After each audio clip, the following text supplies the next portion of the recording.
What's good, boys? We're back at it again with another video. We're gonna be watching a SunnyV2. Honestly, amazing. What are they called? Video essays. I don't know if you guys watch Patrick CC. I like his more, but SunnyV2. I mean, they're just bangers. This one's gonna be Pimp My Ride, showing how it was fake. See the backlashes of how everything happened. Do you guys remember watching that growing up? I remember thinking, why the fuck would someone want a PlayStation 2 in the back of like a 2000s Escalade or something? I don't know. That just never made sense to me. Cheers. It's not my house, it's a staged house. And the contestants' houses weren't the only thing Pimp My Ride lied about. Oh, wow. Reactions were staged and retaken multiple times. Certain upgrades were taken off as soon as the cameras cut. That's crazy. Because it's a GPS for waterways. It will not work in your car. And disappointingly, even Xibit himself had no real interest in cars. Soccer moms coming up to me, telling me about their husband and their car that he had since the 60s. And I was like, stop talking to me about this. I know as much as you do. Is that Xibit? Is that what he looks like now? The contestant replied with a single word correct, which isn't surprising as the show even lied about who. Well, I guess that makes sense. It just looks weird For for him not having in season 2, AIs. Episode 10, Brooke was introduced as a 22-year-old film lover working hard to go to grad school, which had been fabricated by the producers as she was actually a 25-year-old cocktail waitress planning to move back to New York. The reason for this, as explained by Jake from season 3, was because Jake from State Farm only picked people in their early 20s. There was a strict age limit of 22 years old. Confirming that the show was lying about contestants' details before. I wonder why they would do that. Do you think that's what their key demographic was? I don't know. I feel like there's not, 18 to 23, 18 to 25. I feel like that's around the same demographic.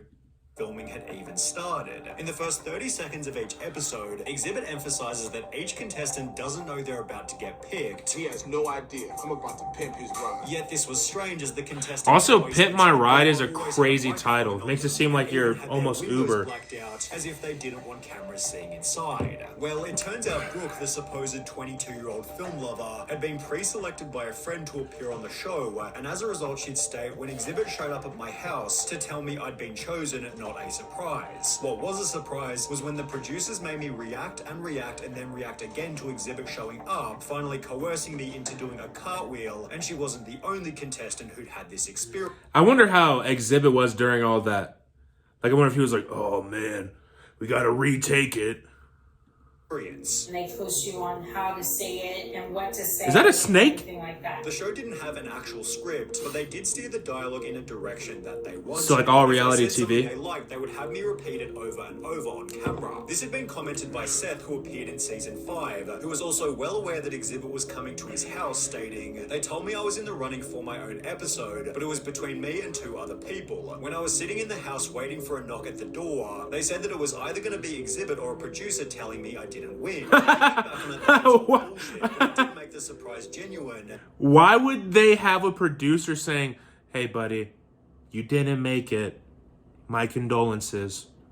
Just like a phone call would do. You're kind of wasting everyone's time. Which was the same experience as Erin from season 4, episode 2. She was one of 3 contestants. One of them would be chosen. Someone came and knocked at the door. If it was Xibit, they won. Each contestant was at least somewhat aware that they'd be getting a knock on the door because, well, the homes they were in were actually owned by Pimp My Ride. A Huffington Post That's article crazy. clarified these houses were oftentimes not the contestants' homes. Instead, each dwelling had been rented by MTV. For example, when Jake from season 3 was asked, did the film crew show up and Jake from stage State the whole Farm. surprise as part of the episode, he'd respond by stating it wasn't my house. It was a place owned by one of the crew members. Similarly, Seth from season 5 stated, the house was rented. Look at this.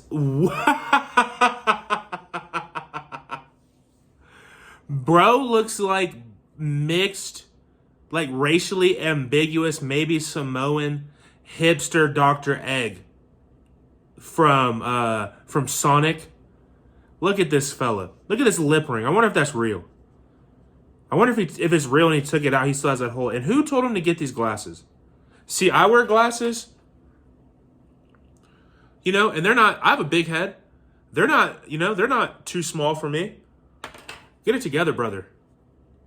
from Craigslist because I lived in an apartment, and they need a house with a big open driveway for filming, which is certainly reasonable, although sometimes the house was part of the person's story. In season 2, for example, Eric's car had supposedly been beat up in the rough streets of Compton. Jesus. Compton ain't no street lights around here. However, judging from a quick look at Google Maps, it seems the episode was filmed in a much nicer neighborhood. So if Eric's story Why was would they not just inconsistent buy him a and new Brooke's car? story from earlier was downright fabricated, then who else's stories were exaggerated for the sake of the show? Well, it seems pretty much all of them. In season 3, Jake's Buick had been bought from his grandma who smoked, and as a result the show threw an extra few dozen cigarette butts in the car to make her just look like a totally disgusting person. On top of this, the show interviewed Jake's girlfriend toward the start of the episode, yet MTV apparently questioned me having a girlfriend and suggested I dump her because it was better for my desperate dude with a shit car image. A producer later responded by stating, "Why would we want a kid to break up with his girlfriend?"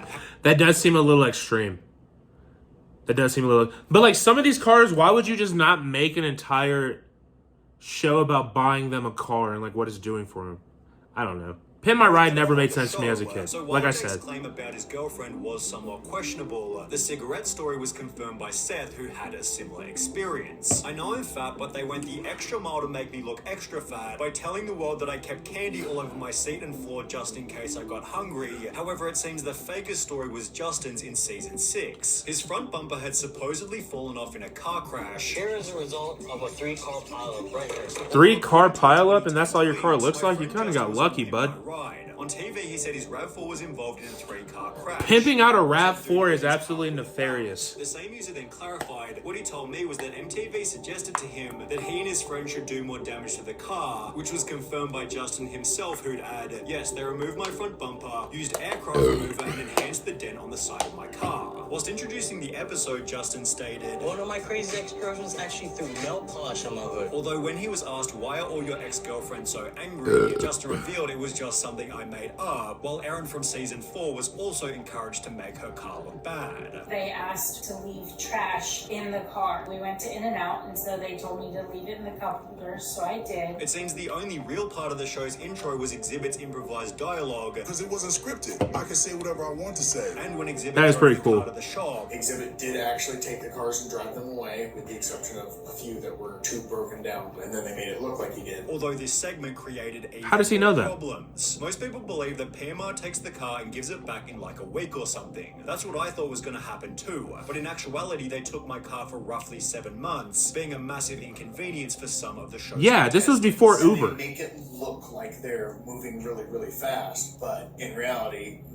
they weren't. When asked for the 5 months they had your car, did they supply you with a replacement car? Justin from season 6 replied, "No, they gave me $2,000 to rent a car. But I was 19 at the time. I rented a car for a month and it cost me $1,000, forcing Justin to find his own transport for the remaining 4 months." Seth from season 5 had a similar experience, being forced to go to a really small shady company off the freeway by LAX because they were the only ones willing to rent to me because of my age. It sucked having that rental car because they wouldn't take payments over the phone, so once a month I had to drive all the way from West Covina to LAX just for them to swipe my card. Although the rental situation this was better for this was other contestants. They This was had like my early car for 2000s, so that about makes 6 sense. months. And that time I had the rental car for 6 months as well. With Jake from season 3 adding, "They gave me a really nice Mitsubishi Lancer to drive for the time they had the Buick." In the meantime, the crew began to plan how the rides were going to be pimped, although according to a former production staffer, this was also somewhat staged. The boardroom scenes with the WCC crew took a long time to shoot. They often had to be fed line by line. Some of those guys never really got used to being on TV. Some of the lines in the shot probably seem rehearsed because producers would come up with them and feed them to the WCC guys, although excluding this, the mechanics were fairly innocent.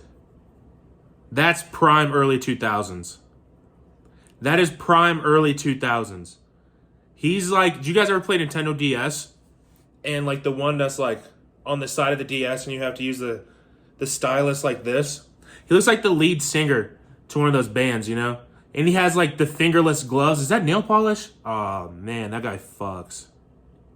The segment where they'd pimp the car was almost impossible to fake. That dude has a Really bald did head. put shit in the vehicles and change everything out. But when contestants were shown what their new car looked like, Pimp My Ride employed even more staging. Finally came the day for the big reveal. They filmed my reaction to the car at least 10 times before I'd even seen it. And when I did, holy hell, poor Betsy looked like Barbie's dream car from hell. It was pimped to the nines and hideous. This had been written by Brooke, who gave a much different reaction during her episode. Beautiful, perfect color, exactly the color I want. While every Why other would contestant also filmed their reveal multiple different times. We had to take a lot of takes over and over. That car is and kinda over and sick. Over and over and over again. Justin stated they had to keep retaking my reaction. Seth stated I even had to do the reveal of the car like 3 times. However, Jake's reaction anecdote was the strangest of them all. His first real reaction to the car was just quiet amazement where he said, "This is good." They immediately yelled redo and then things got a bit weirder. I remember this very clearly. Big Dane, very big dude, he like puts his arm around my shoulder, kind of walks me around the shop for like 10 minutes and he's like, "Listen, we put a lot of work into this. We expect you to be a little more enthusiastic," although it would have been hard to conjure enthusiasm for a car that barely worked. As Jake would later write, "The problem with the show is they don't fix any of the mechanical issues, and my car was a piece of shit. What they did was make my piece of shit sound exceptionally awesome, which is great, just not great enough to drive on roads." So they Suge Knighted him. They said, "Hey, buddy, you better be fucking excited or we're gonna beat your ass. Even though you cannot drive it." Dude, Exhibit had them Suge Knighting these boys, man.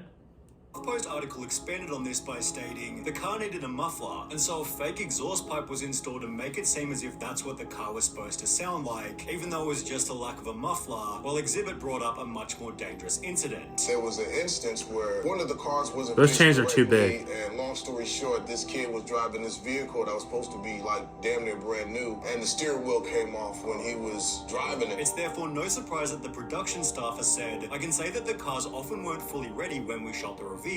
Some had to stay in the shop another week or so to get finished before the kids got them back, especially if they had mechanical issues, and it was Seth and his candy bars who seemed to fit this category." That's tough. I doubled down on his supposedly crappy diet by installing a cotton candy machine in the boot of the car. That's such a which didn't dickhead even move. work, as the cotton candy machine didn't have a protective hood that fit. So if I tried turning it on, it would get candy strands everywhere. Very messy, so I never used it again after the shoot. Seth also never used the LED lights installed in the seats, as they would get really hot if left on, while he also had to remove the gull-wing doors because the pistons used to lift them kept them from putting seatbelts in the back, which was highly dangerous. To add a cherry on top of the cake, he had to fork out a further $1,700 for a brand new engine, then adding, "After that I drove it for a month before someone hit me and totaled it." However, the end to Justin's RAV4 was even more brutal. After 5 years of taking his pimped out ride to car shows, Justin's RAV4 caught on fire whilst driving as a result of faulty wires. What? Later confirmed that this had Well, nothing to do with the show, and at least Justin's car was the same one he first sent in, as when Tavrish uploaded a video titled "I bought an abandoned Pimp My Ride minivan," he'd make a shocking discovery. The show originally introduced the minivan as a 1998 Plymouth Grand Voyager. However, Tavrish discovered the car was now a 1999 Dodge Caravan, showing that after they wrecked the original minivan, the show sneakily pimped a completely different car. As a result, Exhibit has been the brunt of most of the show's backlash. I was the face of the show. You know what I'm saying? So people I mean, yeah. associate me How? with what happened to the car. Which feels pretty unfair. The only time I think about Exhibit is that movie Hoodwinked. Do you ever watch that? With like the shitty animations, it kind of feels like a fever dream when you're watching it. And Exhibit was like the big detective bear who was like always angry. That's what I think of Exhibit. If it like gun to my head, I could not name one Exhibit song. I swear. Fair, given every contestant has said he's an awesome guy. In fact, Exhibit only did Pimp My Ride for the following reason. I actually did Pimp My Ride because I thought they was going to play my music videos. However, it instead seemed to have the opposite effect. The show was taking away my credibility of what I'd already done. It was taking so much time. I wasn't able to tour. I wasn't able to record albums. Oh, damn, I definitely didn't know. I was there filming. Which is even more depressing given he was barely paid for it. But at that particular time, you wasn't really happy with the pay. Nah. And as a result, it's no surprise that Pimp My Ride is unlikely to make a comeback. When are we gonna get a Pimp My Ride? No, there'll be no more Pimp My Ride. Honestly, I want to see the one on Extreme Home Makeovers. I don't know if that's I don't know if you guys remember that show where it was like, move that bus. But I do want to see that one. If you guys know where that one is, please send it to me. Please send it to my Instagram. My Instagram will be in the description. SunnyV2 back at it with another banger. But yeah, if you guys like videos like this, subscribe, leave a comment, like the video. See ya.